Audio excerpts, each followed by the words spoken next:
구치소나 교도소에서 수감자를 면회하려면 CCTV가 있는 곳에서 칸막이로 격리된 채 만나야 하는 등 엄격한 제한 조건이 따르는데요. 하지만 장소 변경 접견이라고 하는 이른바 특별 면회를 하게 되면 이런 제한 없이 자유롭게 만날 수 있습니다.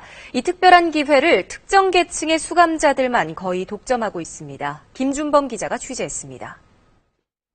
장소 변경 접견, 소파에 탁자에 거실 같은 편한 방에 사는 만큼 수감자들에겐 큰 혜택일 겁니다.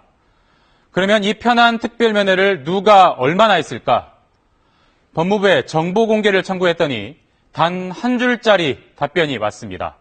하지만 KBS는 2013년부터 지난해 9월까지의 접견 명단, 이 대외비 자료를 입수했습니다. 이 자료를 봤더니 특별 면회를 가장 많이 한 수감자가 징역 4년형을 살고 있는 SK그룹 최태원 회장입니다. 20개월 동안 191차례나 사용을 했습니다. 그 뒤를 LID 구본상 부회장이 이었고 새누리당 정두원 의원과 이상득 전 국회 부의장 역시 2013년 한 해에만 각각 100차례 이상 사용했습니다. 이들 네 사람은 이렇게 사흘에 한 번꼴로 사용한 셈입니다. 또 최재원, 박연차, 구본엽, 원세훈, 김광준, 김명수 등 수십 번씩 특별 면회를 한 인물들은 예외 없이 정관계나 재계 인사들이었습니다. 그런데 특별 면회는 한 주에 최대 한 번에서 두 번까지만 허용됩니다. 앞서 본 이들의 수감 기간을 따져봤더니 상당수가 규정까지 어겨가면서 더 많은 특별 면회를 해온 것으로 확인됐습니다. 이들의 죄목은 어떨까요? 횡령, 배임, 뇌물, 사기 등 이른바 화이트컬러 범죄가 압도적입니다. 반면 특별 면회를 단 한 번이라도 한 수감자는 전체 수감자의 0.6%에 불과했습니다. 그야말로 돈 없고 힘없는 수감자들에겐 말 그대로 하늘의 별 따기란 얘기인데 왜 이렇게 운용되는 걸까요? 이유가 있었습니다.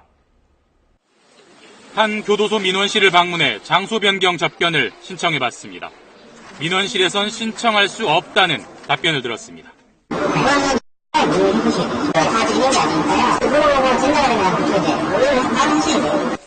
법무부 홈페이지에서도 신청할 방법이 없습니다. 다른 접견과는 달리 신청 메뉴도 절차 안내도 없습니다. 제도는 있는데 신청 방법은 알 길이 없는 겁니다. 취재진은 장소 변경 접견을 알선해줄 수 있다는 업자를 만났습니다. 금액은 정해져 있어요. 30에서 50 상품권으로 접견을 할 수 있는 신분인 사람이나 그거를 대리해줄 수 있는 사람한테 주겠죠.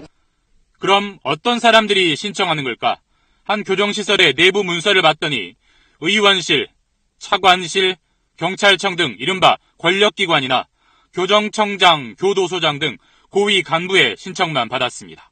이런 전화가 수도 없이 와요. 어디 무슨 기관에 누구다, 무슨 신문에 누구다.